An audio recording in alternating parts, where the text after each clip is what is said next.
Bueno, vamos a comenzar hoy con la clase de protección contra incendio. Como dijimos en otras oportunidades, nosotros diseñamos las instalaciones para los usuarios. Por lo tanto, en este tipo de instalación de protección contra incendio, por un lado vamos a tratar de facilitar la evacuación de las personas afectadas por este tipo de evento, y por otro lado permitir que las personas que no necesiten ser evacuadas se queden de manera segura dentro del edificio o del lugar en el cual estemos nosotros diseñando esta protección de incendio. También es muy importante, como dice ahí, reducir la gestación de incendios, obviamente facilitar su control. Una vez que se produce, bueno, tratar de contenerlo, de controlarlo y evitar que se propague hacia las distintas partes de mi edificio y hacia los edificios próximos. También es importante facilitar la acción de los bomberos, que son la gente que se ocupa profesionalmente de este tema y los cuales están más capacitados para tratar con este tipo de situación. Entonces, esto es principalmente los objetivos que nosotros nos fijamos cuando estamos diseñando una instalación de protección contra incendio, que es lo que vamos a ver durante el transcurso de la clase. Para hablar desde el principio, esto es lo que esta figura que tienen ahí es lo que se conoce como el triángulo del tetraedro de fuego, que lo que me muestra son los distintos factores que tienen que ocurrir simultáneamente para que se produzca un fuego y por consecuencia un posible caso de incendio. Por un lado tenemos el comburente, que el más común es el oxígeno presente en el aire, el calor, que es lo que va a activar de alguna manera la ocurrencia del fuego, y el combustible, que vamos a ver que hay distintos tipos de combustible. Una vez que ocurre todo esto, en conjunto con la reacción en cadena, se va a generar la combustión, que me va a provocar, como bien dice ahí, el calor, la llama y el humo, que son el producto del incendio. Vamos a ver unas estadísticas. La Policía Federal, que si bien tienen algunos años, bueno, nos sirven para tener una noción y nos dan órdenes de magnitud que son importantes, por ejemplo, para ver por qué se producen los incendios. Como verán ahí, un tercio de los mismos son producto de fallas en la instalación eléctrica, con lo cual es muy importante hacerlo de la mejor manera, como vamos a ver en la clase correspondiente. Pero también hay una gran preponderancia de los accidentes con colillas de cigarrillos mal apagadas, así que siempre les indicamos a aquellos que son fumadores que lo apaguen con cuidado, porque como ven ahí es importante y pueden verse afectados ustedes mismos y sus vecinos o su gente cercana.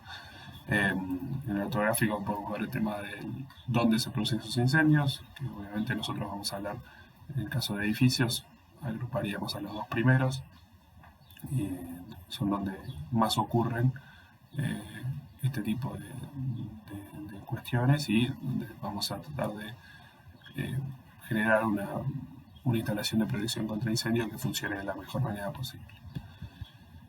Dijimos que hay distintos tipos de combustibles, los vamos a agrupar en tres, según su estado. Por un lado tenemos los combustibles sólidos, que son los que una vez que se calientan empiezan a desprender vapores, y a medida que se van quemando, que los más habituales, no sé, pueden ser plásticos, fibras, maderas y demás. Por otro lado tenemos los combustibles líquidos, que en realidad no es el líquido lo que se incendia, sino que es el vapor que se va desprendiendo del líquido a medida que toma contacto con los gases del ambiente, como dijimos con el comburente del oxígeno. Entonces, una vez que cuanto más esté desparramado el líquido que está actuando de combustible, peor, porque tenemos una superficie expuesta muy importante. Por otro lado tenemos los combustibles gaseosos, que están los gases combustibles que están ahí citados, que son por ahí los más habituales cuando uno habla, por ejemplo, de provisión de gas en un domicilio. Y por otro, bueno, como decíamos, los gases que no son combustibles, pero funcionan como comburentes dentro y digamos, facilitan la combustión. Hay una clasificación totalmente difundida que tiene que ver con los tipos de fuegos y en base a eso cómo voy a actuar para hacer su extinción o tratar de lograr su extinción. Se clasifican por letras. Estos 4 son los más comunes. Hay otros tipos que van a encontrar por ahí en la bibliografía. Tenemos los fuegos tipo A, que son los de materiales sólidos, que veíamos el primer tipo de combustible, que generan brasas. Entonces la acción para tratar de apagar el fuego va a ser actuar sobre alguno de los elementos de ese triángulo del fuego que veíamos al principio, que sería el enfriamiento, es decir, bajarle la temperatura, o el sofocamiento, que sería actuar sobre el componente, separar la superficie que se esté quemando del oxígeno del ambiente. Los fuegos tipo B, que es cuando estamos hablando de combustibles líquidos, como dijimos, son vapores que en contacto con el gas del ambiente se empiezan a quemar. Entonces la idea es sofocar, es decir, separar el combustible del ambiente. Entonces a eso llamamos sofocar, es decir, separar del oxígeno del ambiente sobre todo. Después los fuegos tipo C, que pueden ser A o B, pero en presencia de electricidad, es decir, por ejemplo, un panel eléctrico, un tablero que si bien es sólido, pero al estar presente la electricidad hay que actuar de distinta manera, sobre todo en cuanto a la extinción. Ahí tenemos los distintos agentes extintores que se utilizan. Y después tenemos el otro tipo, que es el fuego tipo D, que es para ciertos metales que por ahí no es tan habitual, como decíamos antes, en viviendas o en oficinas, pero si estamos hablando de industrias o de depósitos, podríamos encontrarnos con este caso.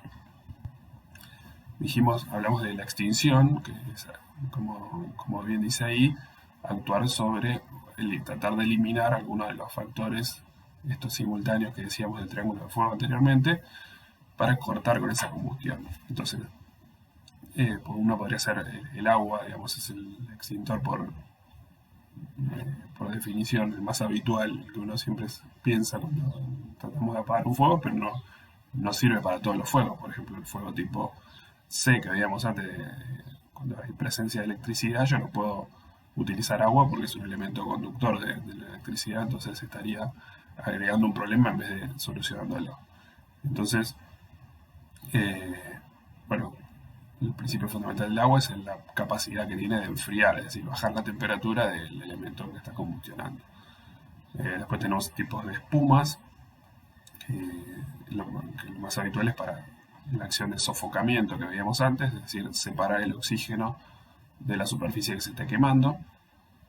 Después tenemos el anhídrido carbónico, dióxido de carbono, que también lo que hace es separar el oxígeno, desplazarlo de esa superficie, entonces cortando de esa manera la combustión.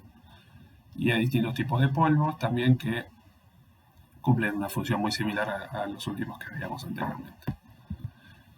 Acá tenemos la clase de fuego que veíamos antes y los distintos tipos de elementos extintores. Acá tenemos un tipo de fuego más, que es el fuego tipo K. Esta tabla más o menos les indica cómo o cuáles son los más eficientes para los distintos elementos extintores en base al tipo de fuego. Uno de los más habituales, si puede ver los matafuegos que están en los lugares comunes de los edificios. Ahora, después vamos a hablar más detenidamente de esos matafuegos, pero uno puede ver que ya tiene letras, como por ejemplo lo que dice acá, polvo ABC, obviamente sirve para los fuegos tipo A, tipo B y tipo C. Después, hay distintos otros más habituales. Decíamos, por ejemplo, el agua, que es el que sirve para los fuegos tipo A solamente. Pero esta especie de grilla de alguna manera les da un panorama de qué es lo que nosotros tratamos de decir cuando vemos los distintos tipos de extinción y según los distintos tipos de fuego. Dentro del marco normativo que vamos a hablar, fundamentalmente nos vamos a basar en el Código de Edificación, que tuvo una modificación en 2019 que ajustó un poco la normativa en particular sobre protección contra incendio. Hay los reglamentos técnicos que también están disponibles en el campus de la materia, que son de mucha utilidad porque son bastante prácticos y uno puede ir viendo por las distintas instancias de la protección cómo debería actuar. También tenemos el marco normativo nacional, que es la Ley de Higiene y Seguridad con su decreto regulatorio, otras leyes de la ciudad, las recomendaciones de los bomberos, dependiendo de cada área, digamos. Nosotros hablamos del Código de Edificación de la Ciudad de Buenos Aires porque es el más difundido y por ahí el más completo, y hay muchas otras localidades que, si bien tienen su Código de Edificación, por ahí se basan en el de la Ciudad de Buenos Aires. También tenemos las normas, obviamente, de los materiales, del IRAM, que obviamente hay muchas que son específicamente sobre la protección contra incendios.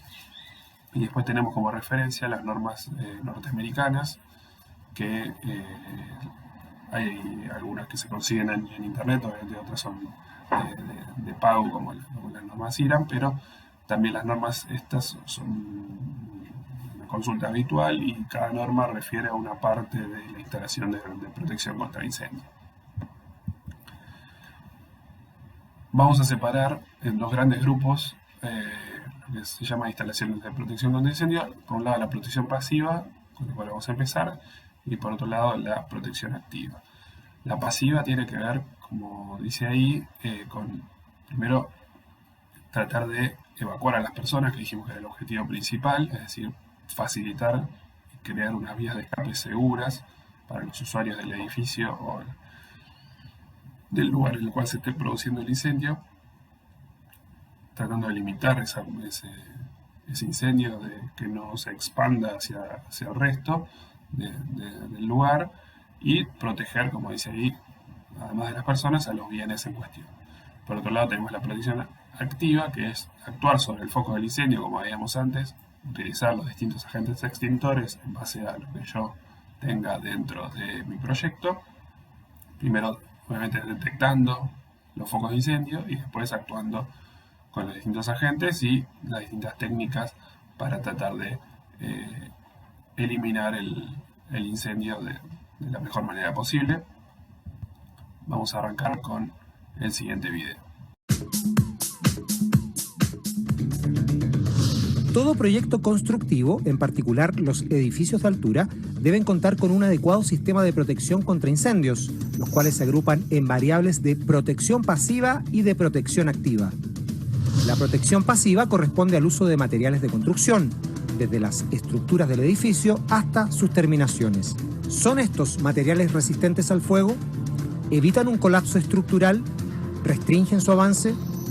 El objetivo de la protección pasiva es que durante un incendio y por un determinado tiempo se puedan proteger áreas de un edificio de los efectos del fuego, retardando su acción y permitiendo en esa forma la evacuación de sus ocupantes antes de un eventual colapso de la estructura, dando además tiempo para la llegada y la acción de bomberos.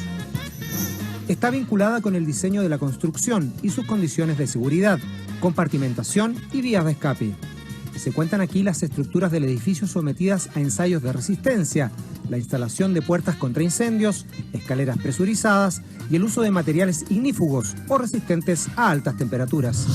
A su vez, la protección activa contra incendios es la compuesta por un sistema de detección, alarma y/o extinción, evitando que las llamas se inicien o propaguen. Su finalidad es detectar, comunicar y/o disminuir el incendio antes que llegue a declararse totalmente. Entre estos elementos activos se cuentan detectores de humo, alarmas de incendio, extintores, aspersores de agua y mangueras en los pisos. Puede declararse un incendio. Por ello, vivir o trabajar en uno con un eficiente sistema de seguridad contra incendios y efectivos planes de evacuación puede salvar vidas. Una negligencia o descuido por una sobrecarga eléctrica, una fuga de gas o la inflamación de elementos de decoración con una fuente de calor de alta radiación pueden desatar un incendio. En este caso, ¿qué medidas adoptar? ¿Dónde está el extintor? ¿Y tenemos preparación para su uso? ¿Cómo se activa la alarma contra incendios? ¿Cuáles son las vías de evacuación? Contar con planes de evacuación que definan previamente el accionar de los ocupantes de un edificio y su responsabilidad ante un incendio desatado es algo fundamental. Algunas medidas a considerar en forma preventiva son: en su oficina o departamento, difundir y practicar el plan y evacuación antiincendios descrito en el plan de emergencia del edificio. Verificar con expertos, una vez al año al menos, el estado de las vías de evacuación, incluyendo las escaleras que fuesen parte de estas vías, del sistema de detección de incendio, del sistema de alarmas, de las luces de emergencia, de las puertas y su sistema de apertura y cierre, y de la ventilación o presurización de estas vías de evacuación. Tener actualizado el plan de emergencia del edificio y el plan de evacuación, y detectar a las personas del edificio que tendrían dificultad de desplazamiento durante una emergencia, es decir, contar con un protocolo o procedimiento para su oportuna evacuación en forma segura u otra medida especial ante emergencias. Saber dónde están y cómo manejar los extintores.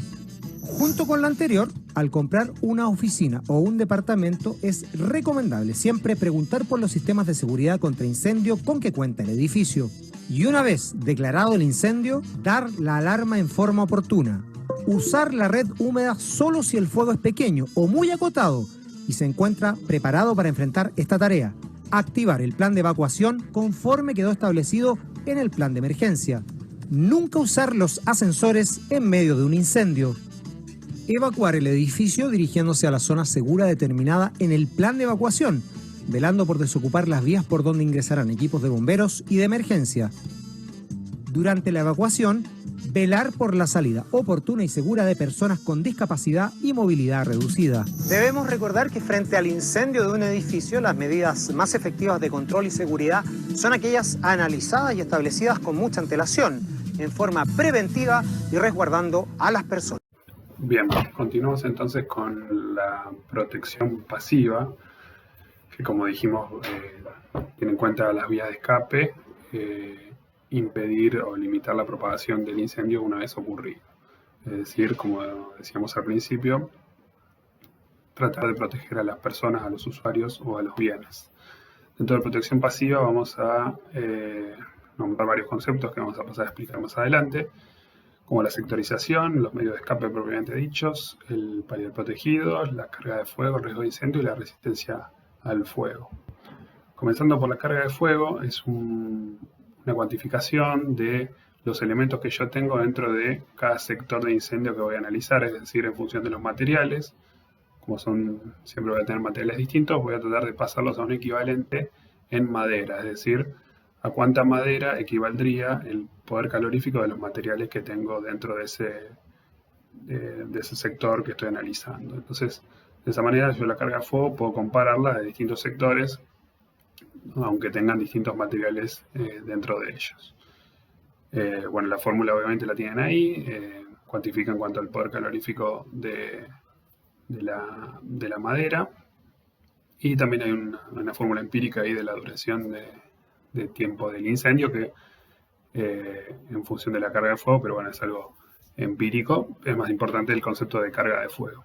Después el concepto de riesgo de incendio depende obviamente de los materiales predominantes de cada sector que yo esté analizando, según su peligrosidad, de acuerdo al reglamento técnico que tienen en el campus del nuevo código de edificación. Pueden clasificarse en leve, moderado, hay dos subgrupos, y riesgo alto, es decir, cuando yo tengo alta peligrosidad de acuerdo a los materiales que tengo dentro de mi sector de mi proyecto que estoy analizando. El otro concepto importante es la resistencia al fuego, que está dado por la letra F y un número que representa el tiempo durante el cual los materiales mantienen ciertas propiedades de manera tal de garantizar el correcto funcionamiento y proteger a los usuarios que están dentro de ellos con distintos grados de resistencia, obviamente, desde elementos retardadores hasta los elementos altamente resistentes al fuego. Entonces, cuando vean que hablamos de un muro o de una pared, un F90, F60, significa eso, que durante 60 o 90 minutos, 120 minutos, dependiendo del caso, van a mantener sus propiedades de manera tal de proteger a las personas, permitiendo su evacuación hacia un lugar seguro. Obviamente depende, como decíamos antes, de la carga de fuego y del riesgo de cada sector, dependiendo de los materiales que haya adentro. Yo voy a analizar distintas resistencias al fuego.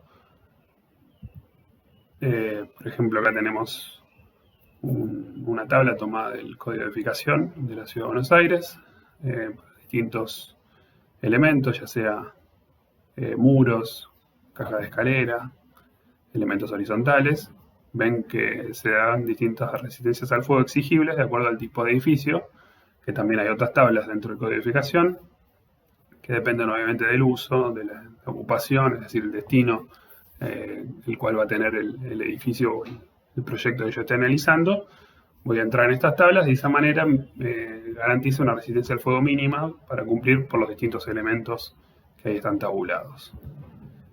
Acá tenemos, por ejemplo, para viviendas, de acuerdo a la cantidad de ocupantes, a la cantidad de pisos, hay ciertos rangos en los cuales yo voy a poder entrar para analizar tanto protección pasiva, que es lo que estamos viendo ahora, como protección activa, que vamos a ver dentro de un ratito.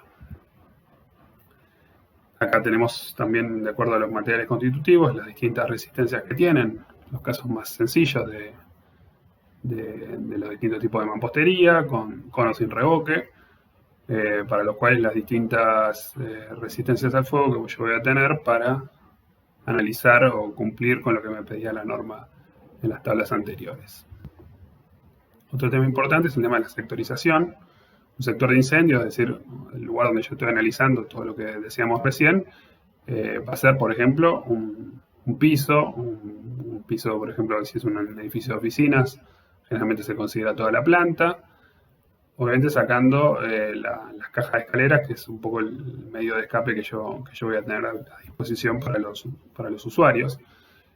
Pero bueno, los limitantes, obviamente, dijimos, son los muros y los entrepisos, que esos son los que van a tener que cumplir la resistencia al fuego acorde a lo que yo tenga dentro. Si es una oficina, si es un depósito, lo que sea, como veíamos recién, va a variar van a variar la carga de fuego y el riesgo de incendio. Entonces, la resistencia al fuego de los elementos que delimitan ese sector de incendio va a ir variando acorde a lo que yo esté analizando.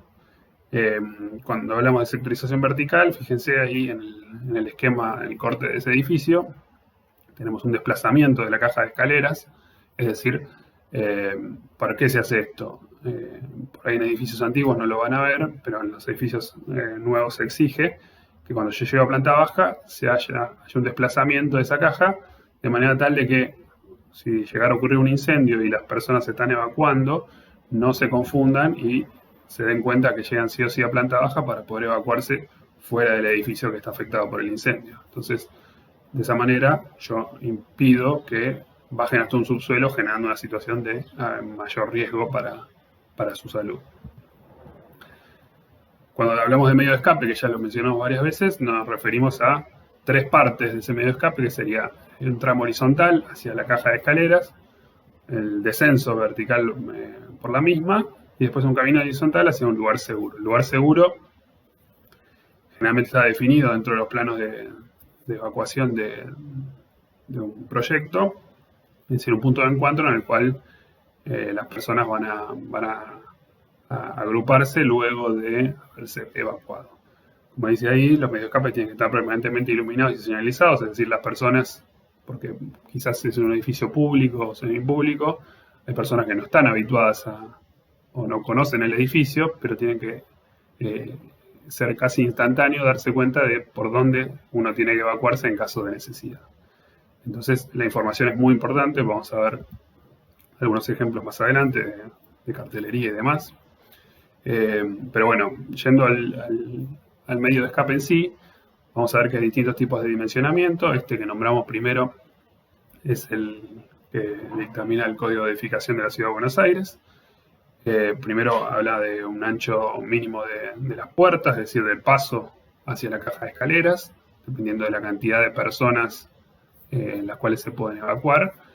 Después tenemos los corredores de salida, también determinados ciertos anchos en cuanto a la cantidad de personas usuarias, es decir, las personas que habitualmente están en ese sector de incendio que se tendría que evacuar, es decir, podría ser, por ejemplo, todo un piso de oficinas, o unas distintas viviendas que hubiera en un edificio de propiedad horizontal, por ejemplo.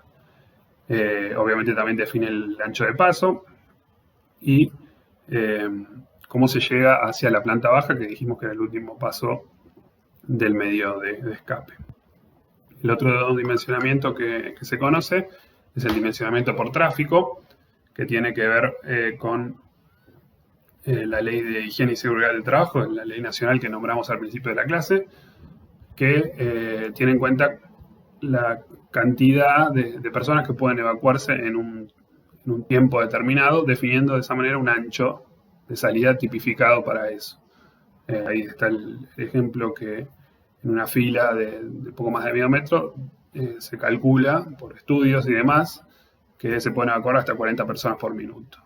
La ley define estos anchos que ven en la tabla de ahí abajo, diferenciando obviamente siempre de edificios nuevos y edificios existentes. Uno va a ver, sobre todo en la normativa de incendio, que se va a encontrar con edificios que no cumplen con todas estas cosas que estamos diciendo, la sectorización vertical, por ejemplo, o la separación de las cajas de escalera del resto de las plantas.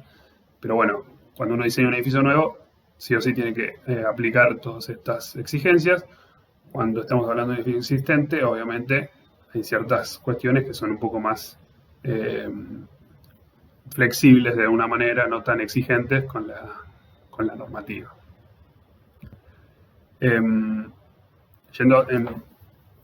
Hablamos del dimensionamiento, yendo específicamente a lo que es la caja de escalera. Como bien dice ahí, está formada por materiales sin combustibles, tiene que tener puertas de doble contacto, que ahora vamos a ver de qué se trata, y tiene que cumplir con una cierta resistencia al fuego de acuerdo a el lugar que yo esté analizando, como veíamos antes, de acuerdo al uso del edificio y el destino de ese proyecto. Entonces, la distancia a esa caja escalera, como dice ahí, depende de si estoy en una planta alta, en una planta baja o en un subsuelo. Eso está determinado por la normativa de la Ciudad de Buenos Aires. Ven el esquema ahí abajo, depende obviamente de si se usa para vivienda o para no vivienda, la exigencia o de caja de escalera o antecámara. Muchas veces para edificios, por ejemplo, de vivienda de más de 30 metros, es decir, un edificio de más de 10 pisos, se exige una antecámara, es decir, un lugar en el cual yo pueda acceder para que esté separada la caja de escaleras del resto de la instalación, del proyecto. Si es de no vivienda, se exige a partir de los 12 metros de altura, es decir, un edificio de más de 4 pisos, ya me pide que sí o sí tenga una antecámara de la caja de escalera. Ahora vamos a ver algún ejemplo de este tipo de medio de escape, ¿no? La puerta de doble contacto, como decía ahí, que es exigible para la caja de escaleras, es esa, la diferencia es esa muesca que ven ahí en el bloque de la puerta, el cual me garantiza que los gases que están, suponiendo que hay un incendio del lado, del sector de incendio, no pasen o pasen más difícilmente hacia la caja de escalera. ¿Por qué? Porque me garantiza esos dos puntos de contacto en cada extremo de la puerta, me garantizan que yo tengo una mayor hermeticidad y los gases no pasen tan fácilmente de un lado a otro. Acá hay ejemplos que pueden encontrarse habitualmente. Uno muchas veces ve en edificios, sobre todo de gran altura, o edificios antiguos, como el de la imagen de abajo a la izquierda, se recurre a escaleras auxiliares externas, es decir, una estructura completamente nueva, diseñada específicamente como medio de escape. Eso, en general, se utiliza como segundo medio de escape, no puede ser el medio de escape principal. ¿Cuándo se utiliza? Y cuando no se cumplen esas distancias que habíamos antes, es decir, si yo estoy en una planta muy desarrollada, con mucha distancia horizontal, voy a necesitar más de un medio de escape, es decir, más de una caja de escalera. Entonces, como un segundo medio de escape alternativo, se permiten las escaleras exteriores. Las escaleras verticales o de gato, con la imagen que ven ahí en el medio, solo se permiten como medio de escape en sótanos o en subsuelos. Las puertas giratorias, como dice ahí, están prohibidas como medio de escape. ¿Por qué? Porque pueden ocasionar un taponamiento de la gente tratando de de escaparse o de evacuarse de un incendio. Entonces van a ver, como tiene la imagen de ahí debajo, que siempre que hay puertas giratorias, al lado hay puertas normales. Entonces, en caso de ocurrir una evacuación ante un caso de incendio, esas puertas giratorias se cierran y la gente se evacuará normalmente por las puertas anexas. Y los ascensores no se consideran medio de escape. De hecho, deberían ver normalmente en los ascensores de viviendas o de oficinas el cartel ese que dice que no utiliza el ascensor en caso de incendio. ¿Por qué? Porque podría generar algún inconveniente en el caso, por ejemplo, que se corte la electricidad. Pero sí existen, como dice ahí, algunos que los utilizan los bomberos para desarrollar sus tareas profesionales de extinción de incendios. Acá tenemos lo que les decía con un plano de evacuación. Esta, si no la reconocen, es la Facultad de Paseo Colón. Deben estar marcadas las rutas de evacuación, la ubicación de los distintos elementos extintores que vamos a ver más adelante, como los matafuegos, los hidrantes y demás. Está, como decíamos antes, el punto de reunión, el punto de encuentro, en el caso que tenga que realizarse una evacuación del edificio. Acá tenemos la Facultad de Las Heras también, con los mismos conceptos. Ahí ven que hay dos cajas de escalera que seguramente reconocerán. Es decir, que tenemos dos medios de escape en caso de evacuación. El Código de Edificación de la Ciudad de Buenos Aires, que dijimos en su actualización de 2019, cuando se refiere a protección de caja de escaleras, establece distintas alternativas. La primera es el conducto humero, es decir, un conducto en el cual me permite a mí evacuar los gases y garantizar que esa caja de escaleras esté, digamos, libre de cualquier tipo de humo que podría provocarse por la combustión o por el incendio. Otro elemento que también me lo permite es una reja, es decir, que tenga un ingreso de aire que esté al frente o al contrafrente, es decir, que tenga acceso de aire libre, de aire limpio desde la calle, o una claraboya, pero la claraboya, como dice ahí, es solo permitida para edificios existentes. La otra opción que me permiten es presurizar las cajas de escaleras, es decir, ingresar aire a presión. De esa manera me permite garantizar que dentro de la caja de escaleras yo voy a tener un flujo de aire limpio que no permite el paso de los gases de la combustión, que digamos que es lo que muchas veces pasa por sofocamiento, afecta a las personas, no tanto el fuego del incendio en sí, sino los gases generados, que son los que afectan a las personas. Entonces, esa es la otra manera de proteger la caja de escaleras. Y la tercera que menciona es el sistema COBE, que vamos a ver más adelante, que es cuando hablamos de las antecámaras. Cuando yo tengo antecámaras, vamos a ver ahora los esquemas.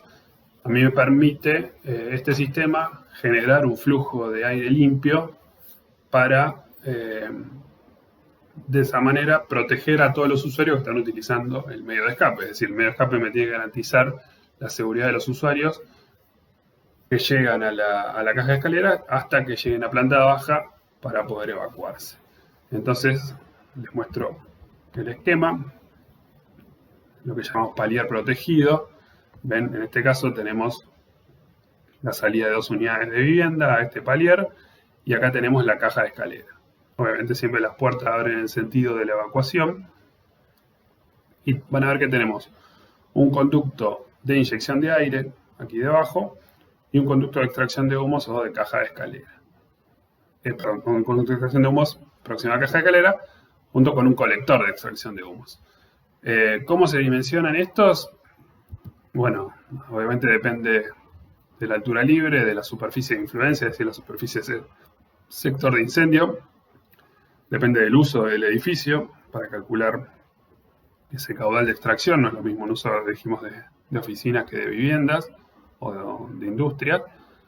Y también se utiliza, obviamente, la velocidad de extracción de esos gases. En este formuleo está explicado en la normativa. Acá tienen las dimensiones mínimas. De esa manera, Acá pueden ver en corte cómo funciona. Es algo similar a lo que quizás hayan visto en la evacuación de productos de combustión, de elementos, digamos, de artefactos de provisión de gas. La idea es que ingresa aire del exterior, como ven acá, aire limpio, lo vuelca en ese palier protegido en el sector inferior y la extracción se realiza en el sector superior, es decir, cerca del cielo raso de la losa superior, y un piso más arriba, para evitar la vuelta de los gases, se conecta al colector, el cual rematará los 4 vientos con un sistema que me impida que esos gases vuelvan al ambiente. Es decir, de esa manera yo garantizo que si se provocara, por ejemplo, un incendio en esta unidad y salgan los humos acá, al palier, el palier con el ingreso de aire y el egreso de humos, de esa manera me garantiza una protección de la caja de escalera, digamos. Yo puedo evacuar los gases y los humos por este sistema, liberando la caja de escalera que está a continuación, no se ve en este esquema, pero está a continuación de esto. De esa manera yo garantizo que el medio de escape va a estar libre de la mayor parte de los humos que se pueden provocar por el incendio. Acá tenemos otro ejemplo, también en planta y corte, es muy similar a lo que decíamos, el conducto de inyección, el conducto de extracción y el colector. Ven que acá se abre en sentido siempre de la evacuación, acá sí se ve un poco de la caja de escalera, los primeros escalones. De esa manera, este palier, como palier protegido, sistema COBE, me permite, acá en el corte lo ven también, la inyección por debajo y la extracción por arriba y el ingreso al colector un piso por encima. Eso en cuanto a caja de escalera. Una pequeña mención para los subsuelos. Ustedes esto lo pueden llegar a ver por ejemplo, en estacionamientos de shopping o de supermercados que tienen muchas plantas inferiores. Se suelen ver estas baldosas de vidrio que en caso de provocarse algún incendio, para acceder desde arriba, los bomberos obviamente, colocando sus mangueras, se puede romper y acceder desde un lugar seguro para comenzar el proceso de extinción del incendio desde la planta de arriba, ¿no?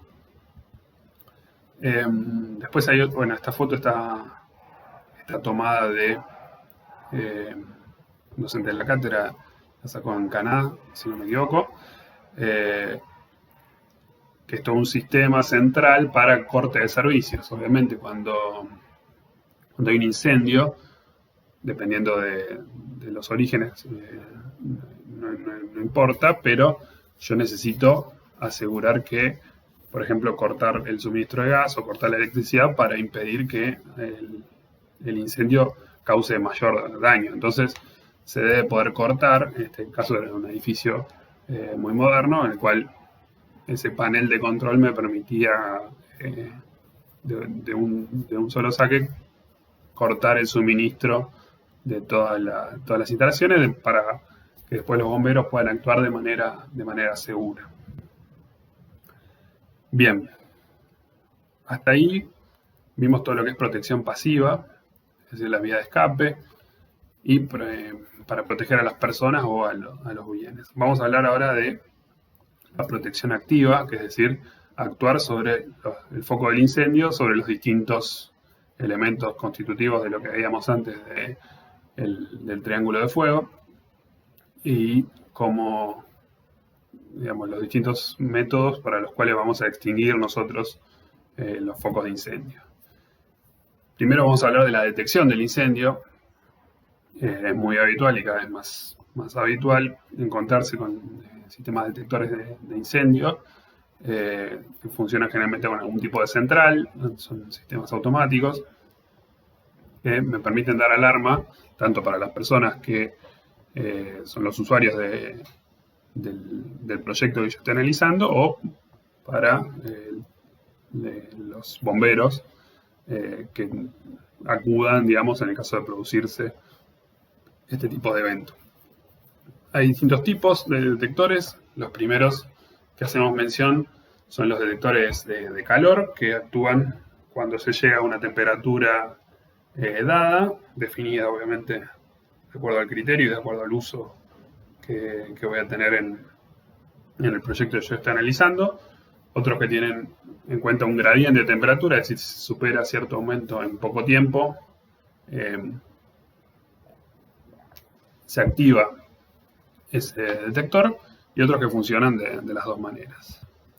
Después tenemos los detectores de humo, que tienen que ver ya con un tema de detectar que ya se produjo de alguna manera el inicio, entonces hay partículas de humo en el ambiente que reflejan la luz, y los captadores que están en otra parte del detector me permiten avisar que se está produciendo algún tipo de incendio. Después tenemos los detectores de llama, que, bueno, obviamente una vez ya producido el incendio, el calor que producen las llamas del incendio activa estos detectores de distinto tipo que hay, y bueno, le da un poco el uso de cada uno en función de en qué etapa está el incendio. Entre el inicio, obviamente, los más adecuados serían los de humo, después ya de llama y después de temperatura, una vez producido el incendio, que se empieza a elevar la temperatura del local. Como les decía, los detectores generalmente están incorporados dentro de un sistema general, un sistema de control de la protección contra incendio, que puede dar aviso obviamente a los usuarios, a los bomberos, que puede estar complementado con un sistema central de extinción, como vamos a ver más adelante, un control de puertas, un accionamiento y corte de servicio, como veíamos recién. Esto se exige para edificios obviamente de mayor cantidad de metros cuadrados que los habituales. Les decía que la señalización es muy importante porque puede haber usuarios que se tengan que evacuar que no están familiarizados con el edificio, con la arquitectura, es decir, tiene que estar claramente indicado dónde está sobre todo la vía de evacuación, y después dónde están los fuegos en caso de acceder, digamos. Es muy importante decir que los que se encargan de extinguir el incendio son los bomberos. Después, las personas normales, por ahí no estamos capacitados. Existen capacitaciones que se dan para manejo de matafuegos, pero en general no es lo más habitual. Entonces, sería un caso de un primer control, pero digamos, una vez generado el incendio, lo ideal es evacuarse y dejarlo en manos de los profesionales. Yendo puntualmente a los sistemas de extinción, vamos a hablar de sistemas automáticos o no automáticos y de distintos agentes extintores en base al tipo de fuego que estemos analizando. El más común, dijimos, el matafuegos. Ahí están las indicaciones de cómo usarlo. Hay de distintos tipos. Los más habituales son los de agua o los de polvo o los de anhidro carbónico. Acá los ven sus siluetas de los más habituales y dónde conviene o dónde son más efectivos o dónde está prohibido usarse. Por ejemplo, lo que decimos habitualmente, nunca vamos a usar para un fuego tipo C, donde está en juego en temas de la energía eléctrica, un matafuego con agua, porque podemos electrocutarnos, obviamente. Pero bueno, hoy en día los más habituales son los ABC, que para los fuegos más comunes cubren todos de manera bastante eficiente. Tenemos también los sistemas de extinción de tipo hidrante, es decir, la manguera que habitualmente uno encuentra, por ejemplo, en los palieres de los edificios.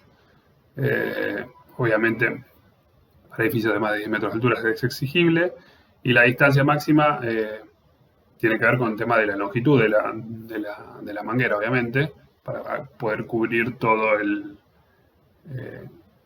sector de incendio de manera eficiente. Acá vemos en corte, este es el bloque utilizado, digamos, para digamos, nombrar al hidrante para ubicarlo.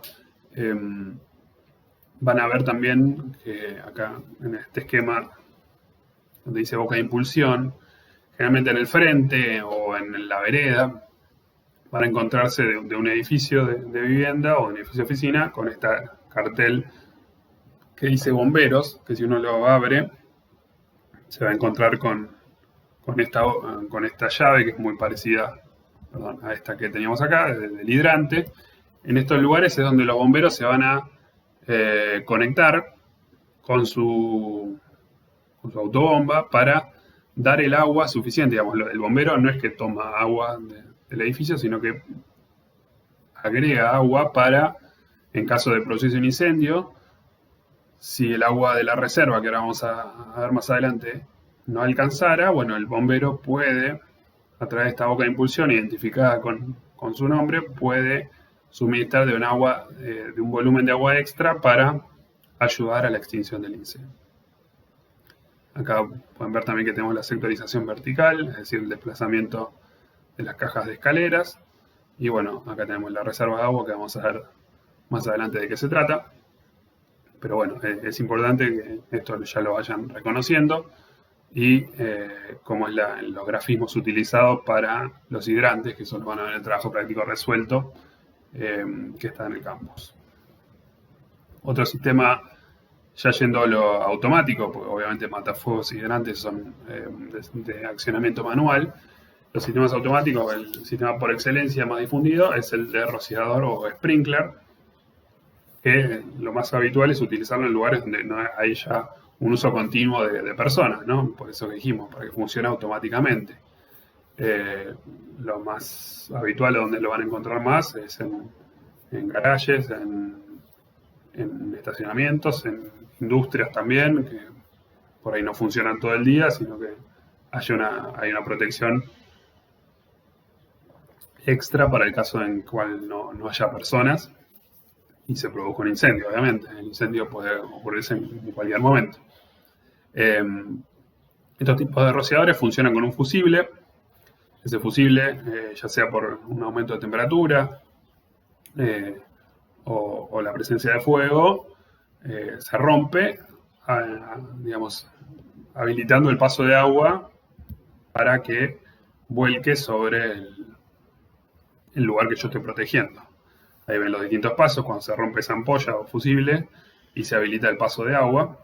Hay de tipo colgante o de tipo montante que rebota, digamos, y distribuye el agua por debajo. Como les decía, esto es lo más habitual. Ahí, como tenemos distintos pisos de estacionamiento, puede ser de cañería, ahora lo vamos a ver, mojada o seca, dependiendo de si hay posibilidad de congelamiento de agua por la zona en la que yo estoy analizando. Eso que dice ahí que no se permite más es porque este esquema es antiguo. No se permite que los rociadores estén alimentados directamente desde la provisión de, hoy en día AISA, en ese momento, obras sanitarias. ¿Por qué? Porque por ahí no tengo la presión suficiente para el accionar de los mismos, entonces podría no llegar a funcionar cuando yo tenga un incendio. Entonces, por eso es que no se permite más, pero bueno, se lo mostramos para título informativo. El código de edificación, si bien tiene mucha información y abarca muchos temas, sobre el tema de rociadores todavía no está reglamentado, entonces en caso de necesidad se recurre a la norma IRAM o se puede consultar a la norma norteamericana que está indicada, pero básicamente los rociadores se calculan por superficie, es decir, de acuerdo a la superficie que yo tenga que cubrir en mi estacionamiento o en lo que yo esté diseñando, calculo la cantidad de rociadores dependiendo del tipo de rociador o obviamente del diámetro de la cañería. Acá tenemos lo que es cañería húmeda, es decir, que significa cañería húmeda, que yo tengo agua todo el tiempo en la cañería. ¿Por qué? Porque no hay riesgo de congelamiento. Entonces, digamos, si se provoca el incendio, ya sea porque me avisa un detector o porque el mismo fusible se rompe, directamente se vuelca agua a presión, como dice ahí, sobre el sector que está viéndose afectado por el incendio. Acá tenemos la cañería seca, es decir, si yo tengo riesgo de congelamiento, no quiero que tenga toda la cañería agua. ¿Por qué? Porque se podía provocar el congelamiento de ese agua, y si se ocasiona un incendio no funcionaría de la manera adecuada. Entonces se protege un lugar en que dice espacio climatizado, ahí sí tengo agua, pero después tengo una válvula y del otro lado tengo aire a presión, es decir, si se llegara a producir el incendio, el agua desplazará al aire y actuará sobre el sector. Vamos a ver el siguiente video que muestra un poco lo que estábamos hablando.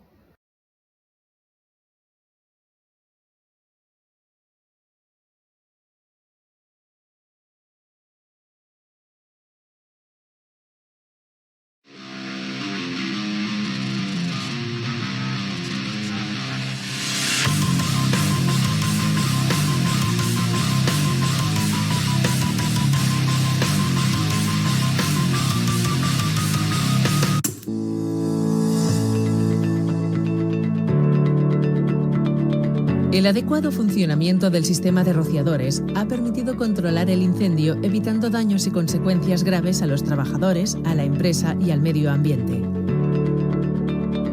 En la lucha contra el fuego, los sistemas de rociadores tienen que estar diseñados, instalados y mantenidos adecuadamente para que funcionen de una manera efectiva. Nuestra responsabilidad es hacer que funcionen de forma eficaz. Un buen diseño de la instalación está basado en un correcto análisis del riesgo y en un mantenimiento preventivo adecuado, dando como resultado una instalación fiable y eficiente que cumple sus objetivos de seguridad y está preparada para entrar en funcionamiento en un conato de incendio. Asegúrate de confiar el proyecto a expertos competentes y acreditados.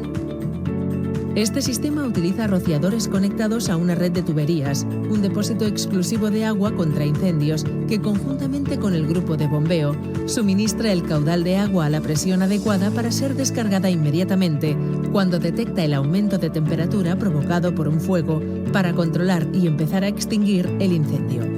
El mantenimiento y las pruebas periódicas a realizar en el sistema son imprescindibles para garantizar el funcionamiento correcto en un incendio. Como responsable del mantenimiento de esta instalación, debes comprobar, entre otras operaciones, que el grupo de bombeo del sistema garantiza la presión y el caudal adecuado, y comprobando, mediante descargas en el punto de prueba de la red de rociadores, el adecuado funcionamiento de la instalación. Es importante que como usuario estés sensibilizado y, si identificas cualquier anomalía en el sistema de rociadores, la comuniques lo más rápidamente posible. Un aviso puede evitar un desastre. Asepello pone a disposición de sus mutualistas un espacio interactivo donde se puede experimentar con el funcionamiento de un sistema de rociadores automáticos. El fuego es temible y sus efectos son devastadores para las personas, las empresas y los bienes. Daños a las personas, daños materiales, recursos convertidos en cenizas y empleos que se pierden. Bueno, recién veíamos el sistema de extinción de tipo rociador o sprinkler. Vamos a hablar ahora de otros sistemas especiales. Primeramente, vamos a hablar de los sistemas en cuyo agente extintor es el agua.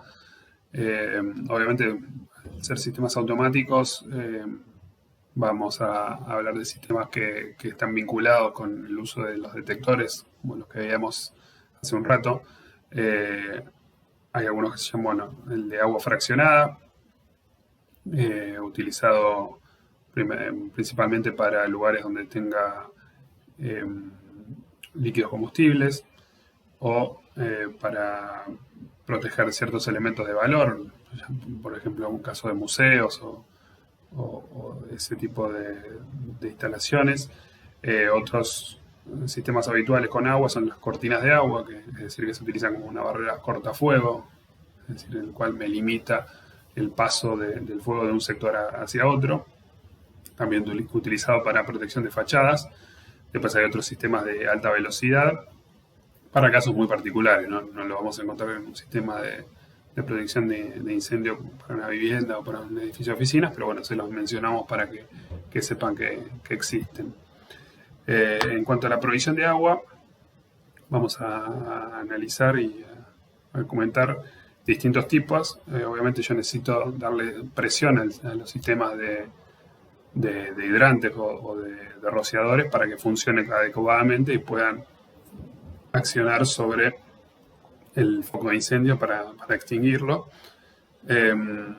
Vamos a hablar del tanque hidroneumático, del sistema jockey y del tanque de agua propiamente dicho.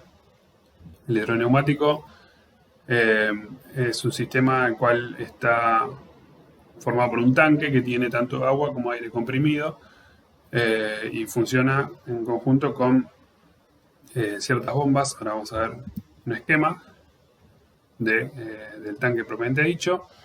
Y se utiliza obviamente en casos de cuando no tengo la presión suficiente, por ejemplo para unos hidrantes del último piso, por decirlo de alguna manera, o de los últimos 2 pisos. Yo de esta manera garantizo esa presión de funcionamiento para que los hidrantes actúen de manera adecuada y pueda extinguir el incendio. El sistema jockey es algo similar, pero bueno, en este caso yo ya no tengo un tanque, sino que utilizo el tanque de agua normal que puedo tener en un edificio, y a través de un sistema de 3 bombas, una de presión, digamos, de alta presión y pequeño caudal, y 2 bombas de caudal que vemos acá en los esquemas. Esto está sacado del plano del trabajo práctico resuelto. Que este sistema lo que hace es, una vez que se pone en funcionamiento, por ejemplo, un sistema de rociadores y empieza a bajar la presión, yo le aumento esa presión para que pueda seguir funcionando hasta que se extinga el incendio. En cuanto a la provisión de esa agua, dijimos, yo puedo tener un tanque que sea un sistema separado, es decir, que está por un lado el agua de uso domiciliario y por el otro lado el uso contra incendio. No es lo más habitual, no se aconseja, obviamente, porque el agua de uso contra incendio puede terminar en mal estado, por obviamente la falta de uso, porque no es lo más habitual que se utilice. Entonces lo más utilizado es un sistema mixto, es decir, que el mismo tanque tenga las 2 reservas, ya sea la reserva domiciliaria y la reserva contra incendio. Para eso es necesario que yo garantice que esa reserva contra incendio esté siempre presente. ¿Cómo lo garantizo? Ahora vamos a ver un esquema, pero ahí lo dice, con un ruptor de vacío que me permite que el agua que gaste sea el agua de esa reserva de uso sanitario, siempre protegiendo el volumen de la reserva de agua contra incendio. Bien, acá tenemos el esquema, también sacado del trabajo práctico resuelto. ¿Cómo funciona este ruptor de vacío? Bueno, obviamente acá en este ejemplo los volúmenes serían equivalentes, la reserva domiciliaria y la reserva contra incendio, y hay 2 colectores, es decir, un colector de agua sanitaria, es decir, para la provisión de agua de los artefactos de los baños y cocinas, y otro colector de la protección contra incendio. ¿Cómo garantizo que yo gasto primero, cuando empiezo a gastar el agua, gasto primero la reserva domiciliaria? Bueno, colocando acá esta cañería, que obviamente conectada a presión atmosférica, me garantiza que yo el agua que va al uso domiciliario no puede gastar la que yo estoy destinando contra incendio, que es la que toma el agua obviamente del punto más inferior del tanque. Entonces de esa manera yo abastezco los hidrantes, por ejemplo, o los rociadores que están en los pisos inferiores. En este caso acá tenemos un tanque hidroneumático, como decíamos recién, para darle presión a ciertos hidrantes que la misma diferencia de cota con el tanque de agua no es suficiente para su correcto funcionamiento. Eso lo van a ver cuando les explican el trabajo práctico resuelto de cómo abastezco los hidrantes de los pisos superiores y como los del resto. ¿Cómo se calcula ese volumen de reserva contra incendio? Dependiendo del riesgo, que era lo que veíamos al principio de la clase, todo siempre de acuerdo al código de edificación, y dependiendo de la superficie de cada sector de incendio, se calculan esos volúmenes de reserva la reserva contra incendio. Dijimos que directo de red está prohibido. ¿Por qué? Porque no puedo confiarme que voy a tener la presión adecuada. Entonces no se utiliza más esa provisión que se utilizaba, digamos, más comúnmente para los rociadores. ¿Qué pasa? Cuando yo tengo un edificio existente, como decíamos antes, tengo ciertas licencias que puedo utilizar. Entonces, en este caso, si la instalación estaba con provisión directa de red, lo que se hace se trata de conformar una nueva reserva que solo sea exclusiva de incendio, dando de baja la conexión anterior. Dentro de otros sistemas de extinción, ya automáticos y que no utilicen agua, tenemos de gas, de polvos o de espuma, obviamente distintos agentes extintores para distintos tipos de fuego. Los de gas, que ahora vamos a ver un ejemplo, son de elevado costo, pero obviamente de alta eficacia. Los de polvos más utilizados para fuegos tipo C o tipo B, con riesgo eléctrico o con líquidos inflamables. Y de base de espuma también, obviamente, muy utilizado para fuegos de tipo B, es decir, de líquidos que actúan por sofocamiento, como dijimos, separando el líquido, la superficie de líquido que se está quemando del resto del aire del ambiente. Acá tenemos distintos ejemplos de, como decíamos, de espuma o de gas, utilizados habitualmente por ahí en grandes depósitos, en hangares, en fábricas. Obviamente, como dijimos, tienen un costo elevado, pero hay que tener en cuenta que si yo estoy protegiendo bienes de mayor costo o de más delicados, es que tengo que recurrir a este tipo de soluciones para la protección contra el incendio. Vamos a ver acá un ejemplo del mismo.